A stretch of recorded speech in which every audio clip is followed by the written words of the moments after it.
Hello and welcome to my channel. Thank you for joining me in this Evolve student vlog, a place where I talk about my art journey, specifically with the Evolve online program, express my feelings and experiences. I really appreciate you lending an ear while you create or go about your day. This is episode 8. Please feel free to check out my other videos. In the last video, I finally finished block 2 and am now currently in block 3.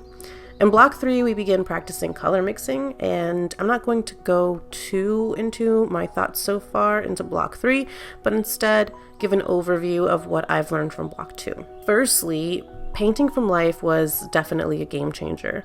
I've learned the importance of the environment I'm painting in, I've learned to translate color to value, and I've learned the importance of keeping the gradients correct in size, width, and shape. Let's first start with the environment. I've learned from experience the ideal location for my shadow box, and I believe that there is no one shoe fits all for this. You will need to find what height and distance works best for you and your eyes. I've experimented with different heights, and I found that if the box was too low, my measurements would be warped, and if it was too high, my arms would hurt so much by the end of the session. And this was the worst because I found myself rushing through the measurement process because of the pain. And when I found my perfect height, the pain stopped. And as for distance, I can't see that great even with my glasses on, so I have my box about 3 feet from my easel. It's close enough to be clear, but far enough to not get stuck in all the details of my subject. The lighting is also very important, so I have my box facing away from my windows in the very corner that gets the least amount of sunlight. This way, my subject's lighting isn't affected by the time of day that I decide to paint.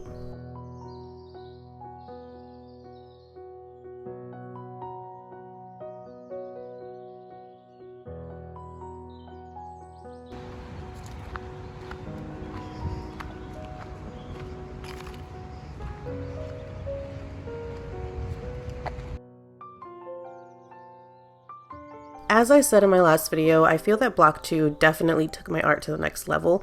I've seen major improvement in the way that I think and the way that I approach studies now.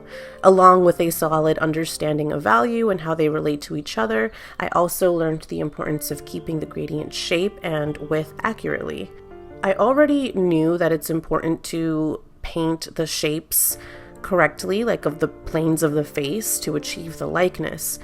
But I've come to learn that keeping the shape and width of a gradient is just as important as keeping the shapes of the planes accurate. And if you push your gradient too far out or move the curve, it'll completely change the form of your painting. So I've been extremely mindful of this when painting my portraits, and it's been super helpful in keeping the likeness.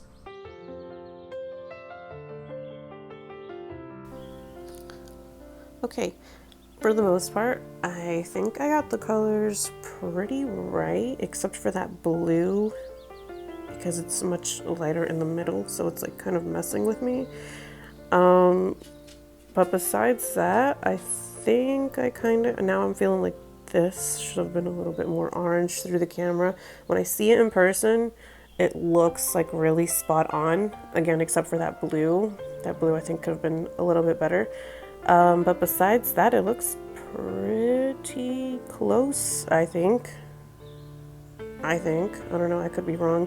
In person, this one looks a lot more towards the peachier side, but it's not really translating on video, so there we go.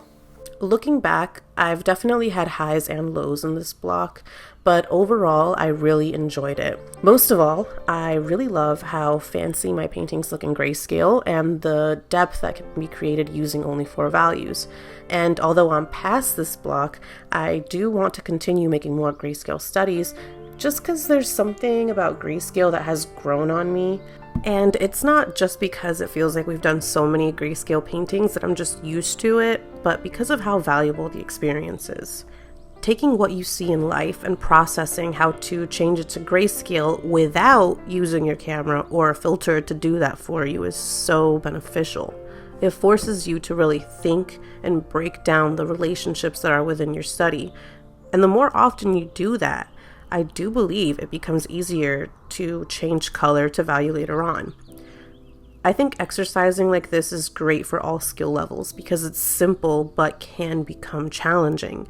It's like the perfect painting puzzle, but taking out the confusion that can come with color.